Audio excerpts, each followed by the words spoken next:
The whole compound gathered under the mango tree, but nobody was speaking. Chief Madhu, the man they all respected, the man who paid school fees for children that were not his, the man whose voice settled every dispute, was kneeling in the dirt. His white agbada was stained with dust. His hands were trembling. And on the plastic table in front of everyone sat a laptop playing CCTV footage on repeat. The footage showed Chief Madhu climbing through a window into Mama Nkechi's room.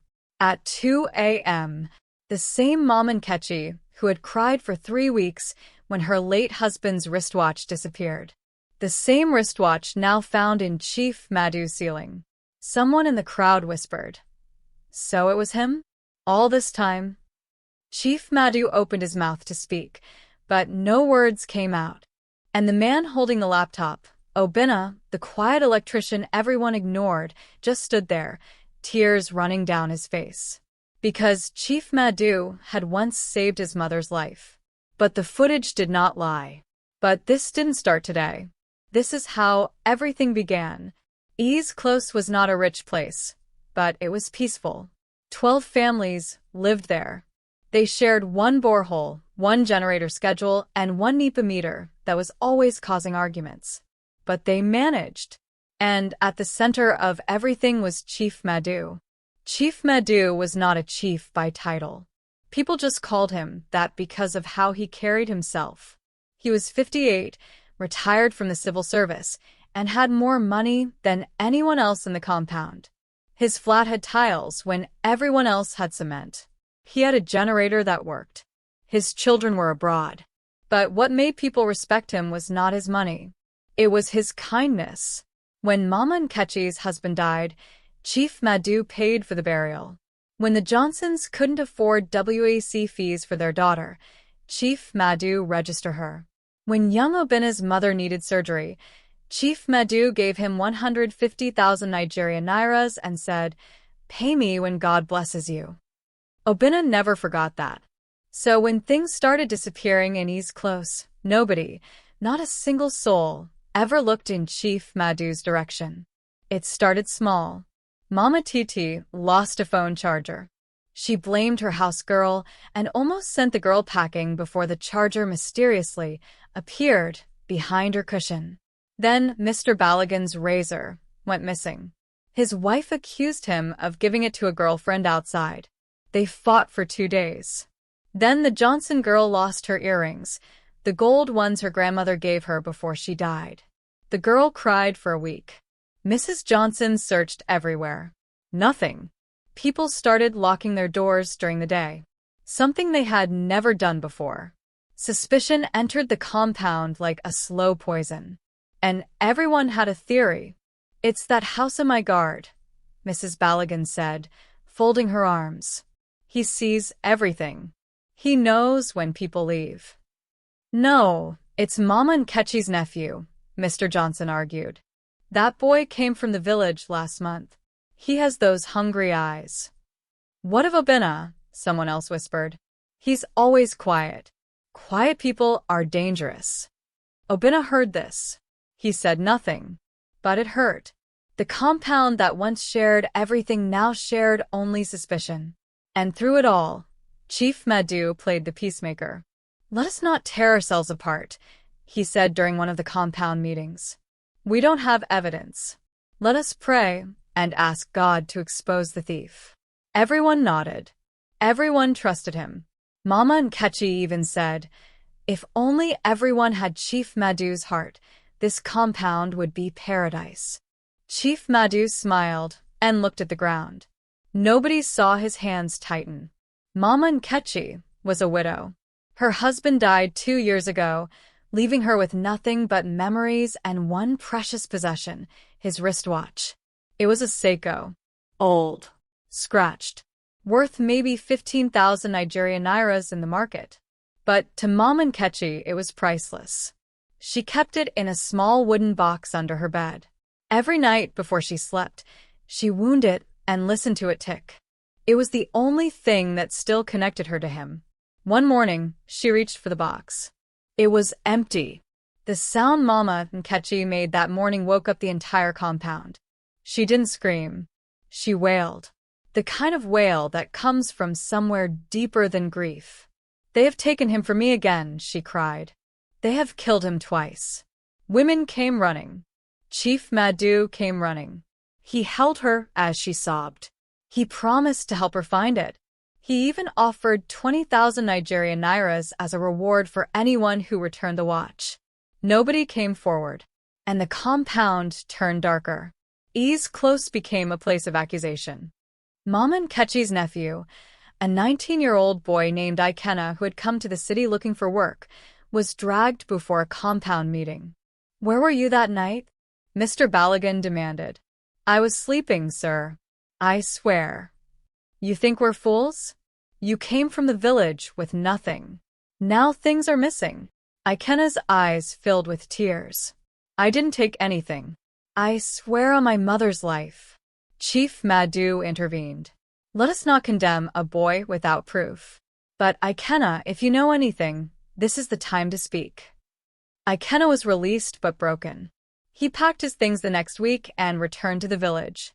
Mama Nkechi cried as he left. "Maybe it wasn't him," she said. "Maybe I chased away an innocent boy." But the thefts continued. A Bible disappeared from the Johnsons' flat. Mrs. Balagan's wrapper vanished from her line. Even the My Guard lost his prayer beads. The compound was eating itself alive. Obinna was 32, an electrician, unmarried, quiet. He was the kind of man people forgot was in the room. He fixed their fans and wiring, collected his money, and went home. He didn't gossip. He didn't argue. He just observed. And he was tired. He was tired of watching innocent people accused. Tired of seeing Mama Nkechi cry every Sunday after church. Tired of the fear that had settled over Ease Close like harmattan dust. One evening, he sat in his room with a decision forming in his mind.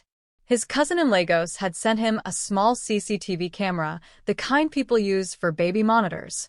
Obinna had kept it in a drawer for months, thinking he'd sell it.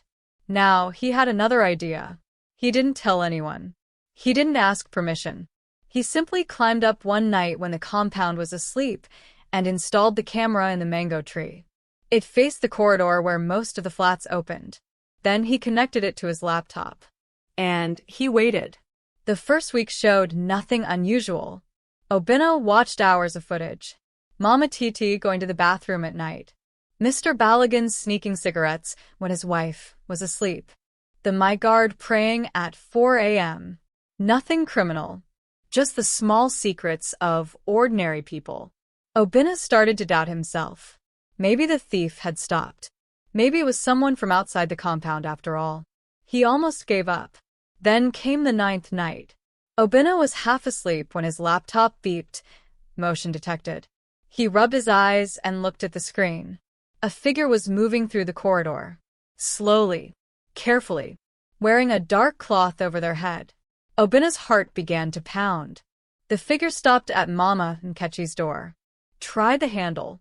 It was locked. Then the figure moved to the window. Pushed it. It creaked open. And climbed inside. Obinna's hands were shaking.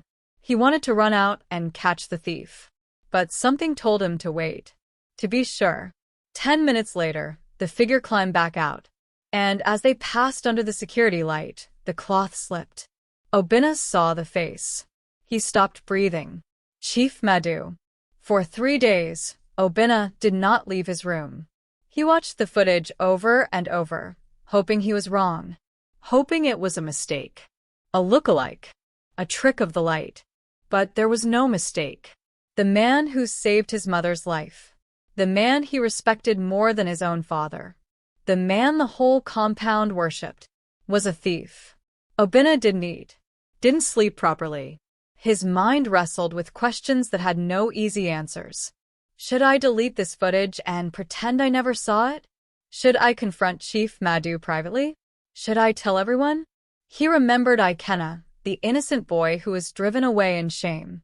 He remembered Mama Nkechi wailing for her husband's watch. And he thought about the compound that was destroying itself with suspicion while the real thief walked among them, shaking hands and offering prayers. On the fourth day, Obinna made his decision. Before exposing anyone, Obinna knew he needed more than footage. He needed the stolen items. So he watched Chief Madhu. He noticed that every Thursday, Chief Madhu drove out in the evening and returned late. He always carried a black bag. One Thursday, Obinna followed him. Chief Madhu drove to an uncompleted building at the edge of town. He went inside, stayed for 20 minutes, came out without the bag. When Chief Madhu left, Obinna entered the building. What he found made him stagger. A room filled with items. Watches, jewelry, phones, wrappers, even children's toys. Dozens of things, neatly arranged on shelves like a museum of stolen memories. This was not the work of a man who stole because he was hungry. This was something else. Something darker. Obinna took photos. He found Mama Nkechi's husband's watch on a shelf, labeled with a small sticker that said Nkechi, June 14th. He also found his own mother's rosary, one she had lost 2 years ago and cried about for weeks. Chief Madhu had been doing this for years. Obinna went to Pastor Emmanuel, the only man in the compound he half-trusted. He didn't show the footage yet. He just asked a question. Pastor, if you discovered that someone everyone respects, someone who has done good things, is secretly doing something terrible, what would you do? Pastor Emmanuel studied him for a long moment. The Bible says the truth will set us free, the pastor said slowly. But it does not say the truth will be easy. Sometimes truth burns before it heals. But what if exposing them destroys everything? What if people don't believe me? Pastor Emmanuel leaned forward. Obinna, hiding the truth to protect one man's image means sacrificing every innocent person who will suffer because of him. That is not mercy. That is cowardice wearing mercy's clothes. Obinna left with his answer. The next Sunday evening, Obinna requested a compound meeting. People were confused.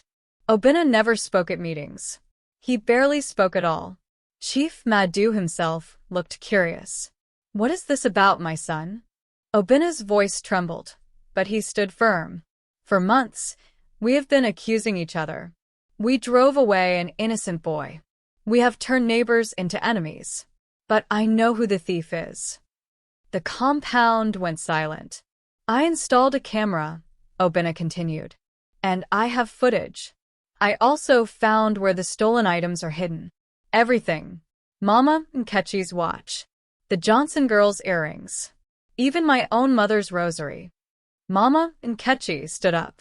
You found my husband's watch? Where? Who took it? Obinna looked at Chief Madhu. The entire compound followed his gaze. Chief Madhu's face went pale. Obinna, he said quietly, let us talk privately. Whatever you think you saw, I think everyone should see. Obinna opened his laptop and pressed play. The compound watched in silence. They saw Chief Madhu, their Chief Madhu, climbing through Mama Nkechi's window like a common criminal. They saw him emerge minutes later, something clutched in his hand.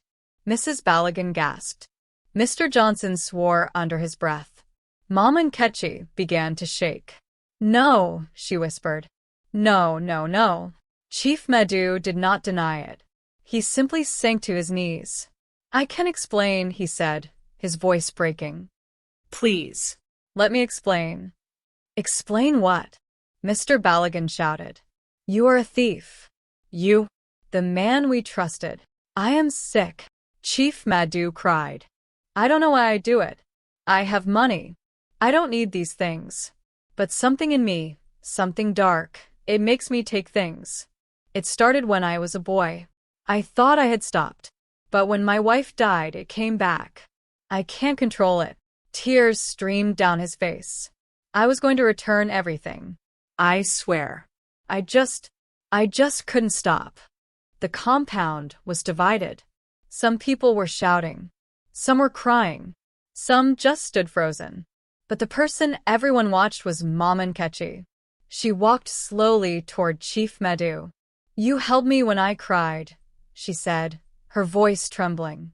You told me God would expose the thief. You ate in my house. You prayed for me. Chief Madhu could not meet her eyes. You stole the only thing I had left of my husband, and then you comforted me while I mourned it. She slapped him. The sound echoed through the compound. That is not sickness, she said. That is wickedness wearing a good man's face. The compound reported Chief Madhu to the police. The stolen items were recovered from the uncompleted building, years of other people's memories, sitting on dusty shelves. Chief Madhu's children flew in from abroad, ashamed and confused. They begged the compound not to press charges. They offered money. Some people wanted to forgive. After all, he had helped so many. But Mama and Kechi spoke for the others. If we forgive him because he is rich and respected, what do we tell the poor boy we chased away? What lesson do we teach our children? That money and reputation can buy forgiveness for any evil. Chief Madhu was charged. His case went to court. The compound of ease close slowly began to heal. Ikenna was brought back from the village. People apologized to each other. Doors were unlocked again. But the memory remained. Weeks later, Pastor Emmanuel found Obinna sitting alone under the mango tree. You did a hard thing, the pastor said. I did the only thing, Obinna replied. But it doesn't feel like victory. It just feels sad. That's because truth is not always happy, but it is always necessary. The pastor sat beside him. You know, the compound respects you now. They see you differently. Obinna shook his head. I don't need their respect. I just didn't want to live in a place built on lies. He looked at the spot where Chief Madhu had knelt. I used to think rich people didn't have problems. I thought if someone was generous, they must be good inside. Now I know better. What do you know? Obinna was quiet for a moment. I know that the face people show the world is just a mask. The real person lives underneath. And sometimes, the kindest mask hides the darkest heart. In East Close, they learned something that changed them forever. They learned that wealth is not proof of character. They learned that kindness can be a costume. They learned that the person you would never suspect might be the one you should have watched all along. But most of all, they learned this. A gentle face can hide a wicked heart. Trust what people do in the dark, not what they show in the light. Real talk. Be honest. If you were Obinna and the man who saved your mother's life was the thief, would you expose him or delete the footage and keep his secret? Type expose or delete. I'm reading every comment.